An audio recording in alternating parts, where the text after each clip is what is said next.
우리가 살아가는 세상은 언제나 혼란과 긴장이 공존합니다. 뉴스에서는 갈등, 전쟁, 정치적 대립, 사회적 불안으로 가득하고 사람들은 각자의 삶을 지키기 위해 분투합니다. 이런 시대의 그리스도인으로서 우리는 무엇을 할 수 있을까요? 디모데전서에서 사도 바울은 디모데에게 그리고 오늘 우리 모두에게 이렇게 말합니다.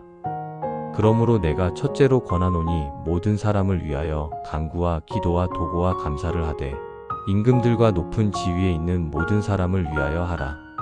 이는 우리가 모든 경건과 단정한 중에 고요하고 평안한 생활을 하려 함이니라. 우리 그리스도인에게 주어진 기도의 사명을 가장 실질적으로 보여주는 말씀입니다. 바울은 첫째로 권하노니라고 말합니다. 이는 우선순위의 강조입니다. 교회를 세우고 복음을 전파하고 공동체를 섬기는 그 모든 일보다 먼저 기도가 있어야 한다는 것입니다. 왜냐하면 기도는 하나님의 뜻을 이 땅 가운데 이뤄드리는 가장 강력한 행위이기 때문입니다. 바울은 모든 사람을 위하여 기도하라고 합니다. 여기서 모든 사람이란 나를 사랑하는 사람뿐 아니라 나를 힘들게 한 사람까지도 포함됩니다. 나와 다른 의견을 가진 사람, 다른 신념을 가진 사람, 혹은 나를 미워하는 사람도 포함됩니다. 그들을 위한 기도는 때로 우리를 불편하게 하지만 바로 그 순간이 하나님의 사랑이 우리 안에서 역사하는 때입니다.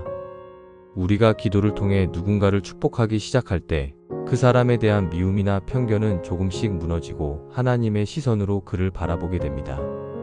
기도는 우리 안의 분노와 불안을 녹여내고 사랑과 자비로 채우는 하나님의 통로입니다. 또한 바울은 특별히 임금들과 높은 지위에 있는 모든 사람을 위하여 기도하라고 말합니다. 당시 바울이 이 편지를 쓸 당시 로마 제국은 그리스도인들에게 결코 우호적인 정권이 아니었습니다. 오히려 박해와 위협 속에서 초대교회 성도들은 늘 생명의 위협을 느끼며 살아야 했습니다. 그럼에도 바울은 그들을 저주하거나 불평하라고 말하지 않습니다. 오히려 그들을 위해 기도하라고 말합니다. 그 이유는 분명합니다. 우리가 그들을 위해 기도할 때 하나님께서 그 위정자들의 마음을 움직이실 수 있기 때문입니다. 정치는 우리 삶에 직접적인 영향을 미칩니다. 지도자의 말 한마디, 결정 하나가 국민 수백만의 삶에 영향을 줍니다. 그래서 우리는 그들을 비판하기 전에 먼저 기도해야 합니다. 하나님께서 그들의 마음에 지혜를 주시고 공의와 진실로 다스리게 하시도록 간구해야 합니다. 그렇게 할 때 우리가 사는 사회는 더 고요하고 평안해질 수 있으며 그 안에서 신앙의 자유와 경건한 삶을 지킬 수 있습니다. 바울은 우리가 이런 기도를 드리는 목적을 이렇게 말합니다. 이는 우리가 모든 경건과 단정한 중에 고요하고 평안한 생활을 하려 함이라. 세상은 점점 더 소란스럽고 사람들의 마음은 혼란과 분노로 가득합니다.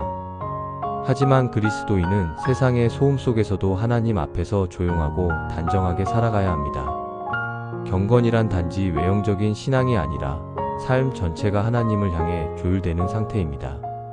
단정함은 세상 앞에서의 태도이며 고요함과 평안은 하나님이 주시는 열매입니다. 이 고요함과 평안함은 인간의 노력으로 만들어지는 것이 아닙니다. 하나님께로부터 오는 것입니다. 그리고 그 시작은 바로 기도에서 비롯됩니다. 기도는 세상의 소란 속에서 우리 영혼을 정결하게 하고 하나님과의 관계를 회복시킵니다. 또한 기도는 우리가 세상과 관계 맺는 방식을 변화시킵니다. 기도하는 사람은 쉽게 분노하지 않고 쉽게 단정하지 않으며 더 깊은 사랑과 더 넓은 관용을 품게 됩니다. 그리고 이런 삶을 사는 이들을 통해 세상은 조금씩 변해갑니다. 사랑하는 여러분, 오늘 이 말씀 앞에서 우리 자신을 돌아봅시다. 나는 얼마나 자주 다른 사람을 위해 기도하고 있는지요? 바울은 첫째로 기도를 권하고 있습니다. 그것은 우리가 하나님의 나라를 이 땅에 이루기 위한 가장 첫 번째이자 근본적인 일이기 때문입니다. 오늘부터 우리의 기도의 지경을 넓혀봅시다.